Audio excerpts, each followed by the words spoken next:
This is Campus News, reporting the top stories from colleges and universities. Next on Campus News, see how 2 North Dakota graduates are putting their degrees to work in the field of prosthetics. Find out how some students are taking the R word out of their vocabulary through the game of bingo. At MSU Moorhead, the Center for the Arts is showing students what it has to offer. But first, a Standing Rock protest is reminding one student why she continues to fight for her tribe. Good morning and welcome to Campus News. I'm Veronica Utek. And I'm Benjamin Reiki. The protest at Standing Rock Reservation is touching people across the nation, with support for the tribe coming in a variety of ways. But here in the Fargo-Moorhead Metro, residents, MSUM alumni, and an MSUM student feel a more personal connection. Reporter Adam Pope spoke to them about their experiences and their fight to stop the Dakota Access Pipeline. Local residents, MSUM students, and alumni gathered on the Veterans Memorial Bridge to show their support and solidarity with the Standing Rock tribe, whose land is adjacent to the proposed pipeline route. This is like trying to keep the equivalent of the blacksmith industry going. It's yesterday's technology. Last month, people protesting the Dakota Access Pipeline were removed from camps near Cannonball in southwest North Dakota. However, these demonstrators don't believe their work is done and continue to promote oil alternatives.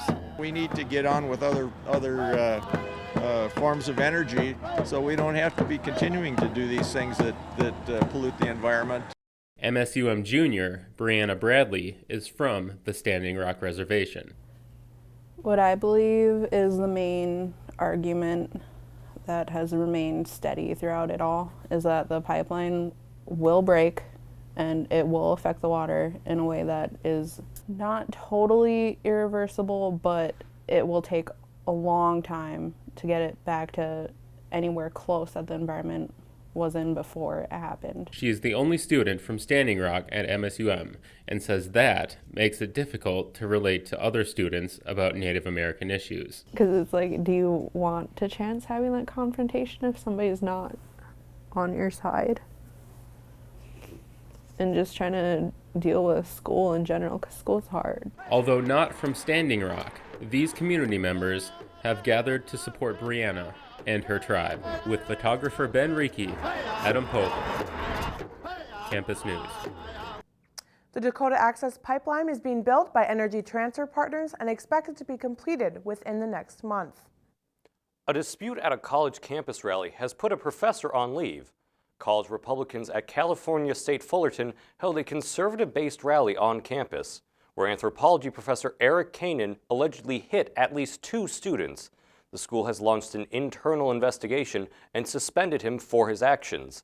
Some of Kanan's fellow employees are protesting, claiming he's innocent and should be reinstated. The college Republicans say he infringed upon their rights and would like to see him permanently relieved from his position. NDSU University police officers are teaching women that no means no with an iron fist. Reporter Emma Vattenstall takes us to NDSU's Memorial Union to see just how they are doing it. Whoops. Okay. In NDSU Memorial Union's Badlands room, twice a week the projector and chairs are set aside for a different way of learning. No. Rape Aggression Defense, or RAD, is a self-defense program designed for people of any skill level and is taught in all 50 states, as well as 6 countries around the world. An internationally recognized program. Students at NDSU have been kicking and punching Frank here for over 6 years. And they don't plan to stop. Other people that I've heard talk about it, it's always been a positive thing. I've never heard anything negative. Participants in this class have their own reason for joining.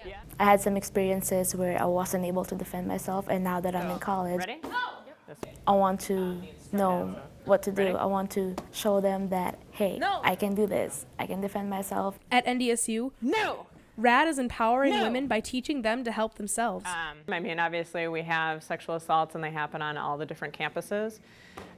So we just want them to make sure that they can defend themselves. So hopefully it has a good positive impact on them afterwards, that they feel confident. Keeping women safe by teaching them to be in control is the philosophy of this RAD self-defense course. Stay back! And NDSU is just one of the many colleges around the world that offers it. No! No! With photographer Timur Sati, Emma Vattenstall, Campus News.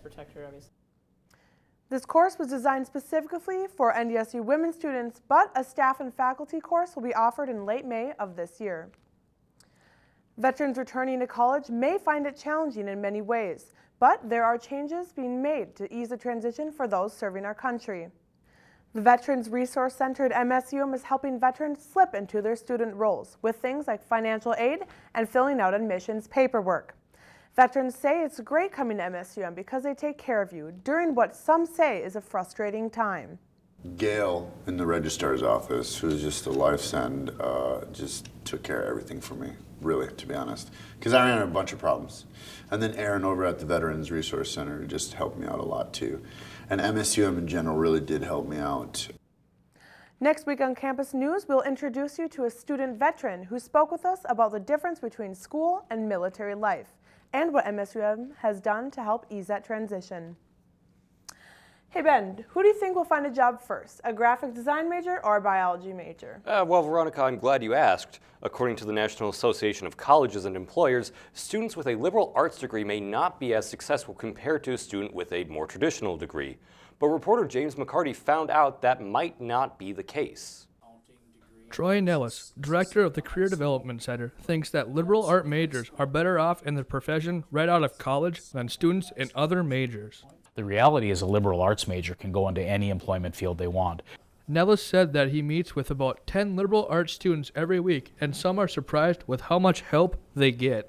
We help everybody. You know, students that are here, we even help students that are exploring coming to MSUM. Every student that comes to see us, I had one yesterday, in fact, his name was Ryan, and he said, this was more than I expected. The Career Development Center has 5 key features, including exploration, internship assistance, interview prep, resume and portfolio critiques, and online resources. Some MSUM students haven't taken full advantage of the Career Development Center yet, but they will in the future. I'm going to have to come back to graduate school at some point. I want to get my master's degree. I've heard they'll help me fill out my application for that, but I do plan on using some of the stuff they offer in the future, because writing a resume and cover letter is going to be really essential. Being up in Flora Frick, I'm passing it every day, so there are people in there every day. You know, they're very friendly and they answered all the questions that I did have. Nellis said that the liberal arts students that have visited the Career Development Center have developed better critical skills for the jobs they've had. Now I'll be using them. Cool. With photographer Leah Backstrom, James McCarty, Campus News. Nellis also said that the Career Development Center has lifetime career benefits, helping future, current, and alumni students. MSU Moorhead accounting students have been surpassing other schools in the region when it comes to the CPA test. 76.9% of students at MSUM passed the CPA exam within 1 year of graduation in 2016. That was second in the state, only 0.4% behind the University of Minnesota Twin Cities. MSUM accounting professors say passing the test adds even more significance to a good GPA and a 4-year degree. It's nice to know that we get such a great value, considering we are definitely not the most expensive school on that list of schools. So it feels good to know that we've got the right faculty in place and the right curriculum in place to give us a good chance to pass on an exam that's so important to our career. 15 MSUM accounting students took the CPA test within 1 year of graduation in 2016. Well, Veronica, I know in the past you've spoken about your addiction to social media, but did you know that what you post could influence what school you get into? I did not, but college admission processes tend to spark a debate, no matter the trends. But are universities taking social media into consideration for admission? Reporter Anthony Frigian found out how students feel about the possibility of their social presence being a part of their acceptance into a school. Some colleges are choosing to look at student social media to help evaluate in the admissions process. If they are like pushing some agenda that isn't entirely in line with like school policies and stuff, I could find that understandable. But if it's just, oh, this person really likes off-color humor, but they're professional in every other way, I don't think that should be anything that's considered. According to a study done by the Kaplan Test Prep, Kaplan worked with 365 admission officers around the country at the best national, regional, and liberal arts colleges ranked by U.S. News. Of the officers who look at social media, 25% look often. That's up 11% over the last year. I know that there's a lot of articles out there that specify that, you know, the grandma rule, or so to speak, whatever it is. Don't post anything on social media that you wouldn't want your grandmother to see. And that's always been kind of one of those things that you always want to try to do. According to President Ann Blackhurst, the school does not check student social media pages. Is about students' performance in high school, their GPA, their ACT scores, other activities they might have been involved in, but for the most part those are self-reported by students as part of the application process. The controversy concerning student admissions and social media presence is a divided topic among colleges. However, what you post on social media is public. With photographer Ben Reiki, Anthony Fridgen, Campus News. While the overall number of officers who review social media is down 5 percentage points from last year, 47% of officers who do check social media profiles say the practice positively affects how they view applicants. A Canadian university is creating an uproar on social media and conservative media sites for taking weight scales out of on-campus gyms. University Carleton gym manager Bruce Marshall says they're removing scales to promote body acceptance and so members can focus on being healthy. Marshall says the decision is based off current fitness and social trends, not complaints from students.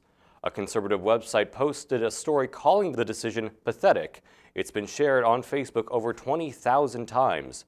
Marshall says they will weigh the pros and cons and reconsider their decision. Imagine removing one word from your vocabulary. For people with developmental disabilities, removing the R word could change your lives. At MSUM, one group is doing just that by playing bingo. Reporter James McCarty went to the CMU to see what it was all about. After spectacular, we have awesome. The Student Council for Exceptional Children is spreading the word to end the word in a fun and creative way. We're going to play bingo, but a very special kind of bingo. The reason we like bingo is the bingo that we use, the bingo cards have positive words on them. So words that you can use instead of using the R word. Part of the reason DeSutter is involved is because of her personal ties. I was a special ed teacher in K-12 schools, and so it's definitely something that I'm passionate about and want to make sure that our students are aware of. Yeah, bingo. Yeah. They are also giving away candy and a special prize to the bingo winners. You too could be the proud owner of one of these beautiful Respect shirts. Spread the word to end the word takes place the first Wednesday of every March. Upbeat. The Student Council for Exceptional Children is replacing the R word with positive words like awesome, splendid, and outstanding. With photographer Leah Backstrom, Bingo. Yay, Carrie. James McCarty, Campus News. DeSutter would like to get more students involved and turn Spread the Word to End the Word into a week-long campus event. NDSU's Research and Technology Park is quickly becoming a hub for up-and-coming entrepreneurs in the Fargo-Moorhead area. Reporter Yarvo Brown shows us how they're working with staff members to showcase their ideas. NDSU Research and Technology Park consists of 3 buildings. One of the main buildings, which is the Technology Incubator, was built to help upcoming startup companies. Whether the business is large or small, the goal of the staff in the incubator building is to help diversify each company. Any sort of contact with the public, I'm in charge of that, and just helping to sort of promote our startup companies. And then I also run the Innovation Challenge program. Once students get their ideas on track, they can head down to Paul Smith, the region director for small business inside of the incubator building. About half of the clients that I work with are startups, and the other half are existing businesses. And so, as I said, we provide a variety of services. The opportunities here have helped students and others get their business up and running. With photographer Ben Collette, Yarva Brown, Campus News. The NDSU Research Park has been around for almost 20 years. 3 local graduates are trying to change the world one prosthetic at a time. 2 NDSU grads and a UND graduate have teamed up and started a new company, printing prosthetic limbs for people all over the globe. Reporter Zach Hoffner shows us how these young entrepreneurs lend a hand. Located in the basement of an old church and underneath a dance studio, Protosthetics is changing the prosthetic world through 3D printing. We build what's called our amphibian leg, which just allows patients to wear a leg to stand up in the shower and or walk on the beach or different things like that. I've done some upper extremity things in the past that have allowed, you know, kids to hug their parents. That type of thing is pretty rewarding. Not only is this new business rewarding, but they are also making an impact around the world as well.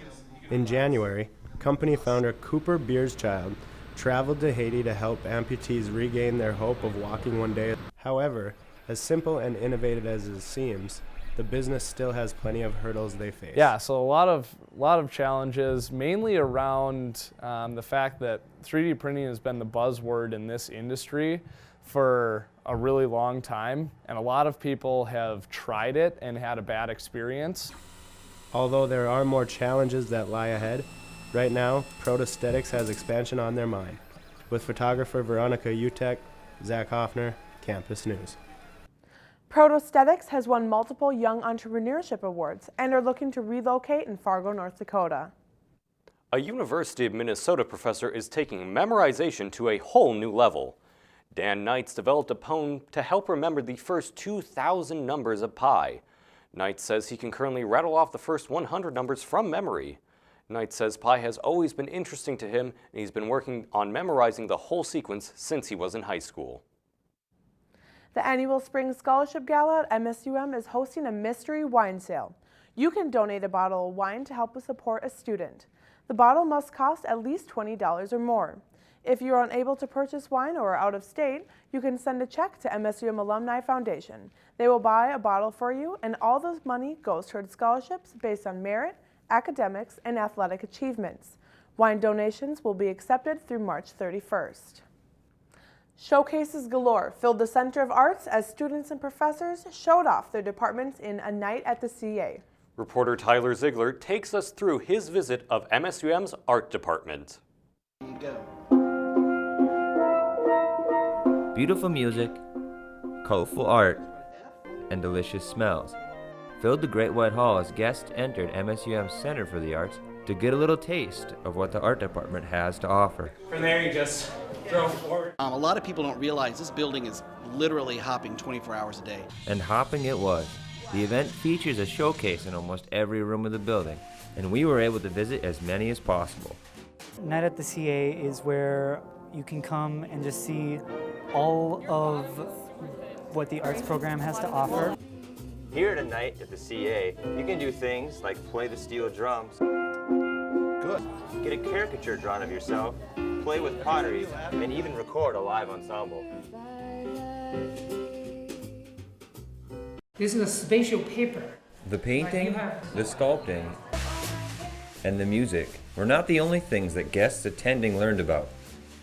I think it opened my eyes more to like the sense of community in the art department.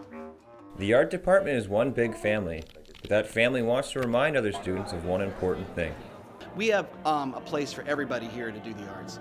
Dr. Williams says that anybody who wants to get involved with the arts just needs to ask. With photographers Derek Berghuis and Paulina Glowacki, Tyler Ziegler, Campus News. Night at the CA featured 14 different artistic demonstrations and exhibits. And now we turn to Haley Foster for a look at this week's sports. Haley, it seems like a bit of a stretch going from a student athlete to a coach in just 1 year. I don't think it's that big of a leap, Veronica, but I guess we'd have to ask. Just 1 year ago, an area coach was a member of the NDSU Bison throwing team. Reporter Brendan Finger shows us how he's adjusting to his new role.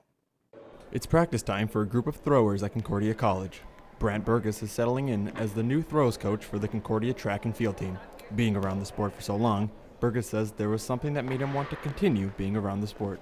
I had such a great experience in throwing. I went through at NDSU, and just the teammates, the coaches, it was so much fun that I just wanted to stay involved in the sport, and it's just a sport I really love doing. So when you're winding, make sure you're connected, and you're here. Thrower and senior captain Mandy Mercil likes the addition of Coach Berghuis. She says his experience in the sport is a big help. Okay, builds. Here, low, there. I've made like leaps and bounds this year that I haven't in the past. So that's been really awesome. As someone who knows what it's like to be a collegiate thrower, Berghuis has experience that some coaches don't get to have. Berghuis says it helps when transitioning to a coaching role. Hey, a lot better. Nice job. This gives me a chance to be part of the program still. I get to be part of a program. Most importantly, I can take what I learned at college and I get to incorporate over here, and I get to have fun coaching my athletes. Coach Berghuis looks to continue passing on what he knows to his team of throwers in the future. With photographer Martin Schlegel, Brendan Finger, Campus News Sports. Berghuis ended his NDSU throwing career ranked second all-time in both indoor and outdoor shot put. A Concordia wrestler is showing he's as talented in the classroom as he is on the mat. Junior wrestler Adam Pressler received the NCAA Elite 90 Award for his performance in school while being a student athlete. Pressler is a math education major and has a perfect 4.0 GPA. The entire Concordia team has a collective GPA of 3.29, putting them in 10th place academically in Division III. A few NDSU wrestlers have made their way to Missouri for the Division I National Tournament. Josh Rodriguez, Clay Ream, Cam Sikora, Andrew Fogarty, and Ben Tynan are representing NDSU. Rodriguez and Ream are there for the third time in their careers, while the other three wrestlers are competing for the first time at the national event. The last day of competition is today, with the championship rounds being televised on ESPN. An MSUM wrestler season may have come to an end, but he's still receiving some national recognition. Senior wrestler Blake Bosch received an All-American honor for his performance at the national tournament last weekend. Bosch took second place in the 133-pound division, losing to number 1 ranked Michael Labrie of Ashland. MSUM head coach Chris Nelson says Bosch is a coach's dream wrestler, and he was honored to coach him for 4 years. This is the third straight year Bosch has been named an All-American. The MSUM athletic department is filled with talented athletes for different sports. Reporter Emily Zahara tells us about another team that's working to capture these competitors in action. It's a Friday night at MSUM's Nemzik Fieldhouse, and the Dragons women's basketball team is working hard. But behind the scenes, there is a student organization supporting Dragon athletics. That organization is the Go Team. Leader John Webking has been working for the Dragons since 2012 and says his students do everything from production to social media. It's a little bit of everything that helps Dragon Athletics interact with our fans and provide a better platform and stage for our student athletes to perform on. Students are hard at work preparing for events long before the first whistle blows. It takes forever to prepare for an event. Macie Miller is a junior at MSUM who works for the Go Team as the promotions manager. To prepare for an event, I usually show up probably about 2 hours early, solely just to get logistic things ready. Students that work for the Go Team develop unique skills and talents that will set them apart in their fields. Working here for the Go Team, I think, is something that honestly anyone could get something out of. Some of the opportunities the Go Team members get is just working in the real world with a fast-paced, high-energy type of organization. The skills these students learn get put to the test each and every game day. It's basically making athletics happen. There's a lot that goes into that. The athletes are the main focus of the events, but the Go Team helps provide a positive experience for everyone involved. With photographer Alexis Kerslake, Emily Zahara, Campus News Sports. Students working for the Go Team receive internship credits from MSUM. The MSUM women's basketball team is having the season of a lifetime, landing coaches, players, and the team in record books. But one person in particular is having an exceptionally good year. Head coach Carla Nelson celebrated her 300th win this season, taking an 81-77 overtime win over St. Cloud State. This is Nelson's 17th season as the Dragons head coach. She's the only MSUM women's basketball coach in school history to record 300 wins, with over 17 straight winning seasons. Nelson was also named the NSIC Coach of the Year for the third time in her career. The Dragon season came to a close in the first round of the NCAA regional tournament with a 56-45 loss to Central Missouri. MSUM finished the season at 24-5. Wow, you guys, what a heartbreaking way to end such an awesome season. I know, but I bet next season they're going to take it all the way. Thanks, Haley. From the bleachers, barrel racing looks like just another horse race, where the fastest time wins. But one area cowgirl says while the rush of the competition plays a big part, It's more about the bond between her and her horse. Reporter Alyssa Eidsness takes us to NDSU to meet the dedicated rider of the Barrel Racing Club team. They're like big dogs. It's not just a sport, They're not supposed to be walking over top of us. but a lifestyle. It isn't about winning, but the bond between an animal that is not like any other. Caitlin got her first pony at the age of 2 and spends countless hours here at the NDSU barn. Caitlin Whitehead has been competing ever since she could walk. It's not about the fastest time, but the love for the animal. There are multiple different events. There are the men's events and the women's events, and then there's team roping, which men and women can rope together. It's fast. There's technique. It depends on where you run. There's really no way to gauge like the fastest time. Lisa thinks she's pretty fast. Round 3, pin the ears, get it stretched out, and we go home.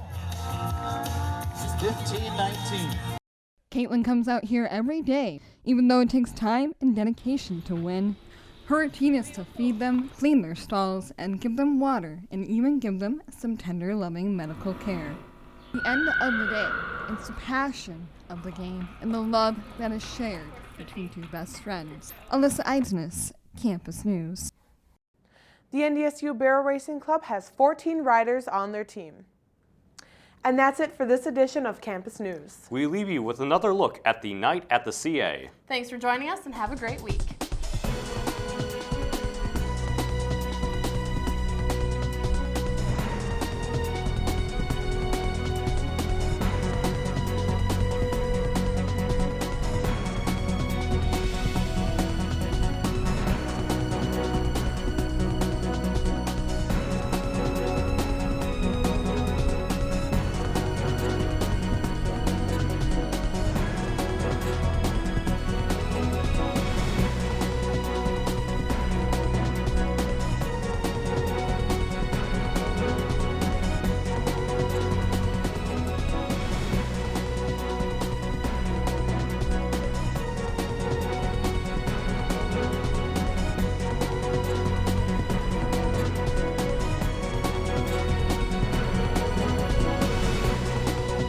Campus News is produced by the Television News Workshop in the School of Communication and Journalism at Minnesota State University Moorhead in cooperation with Prairie Public Television.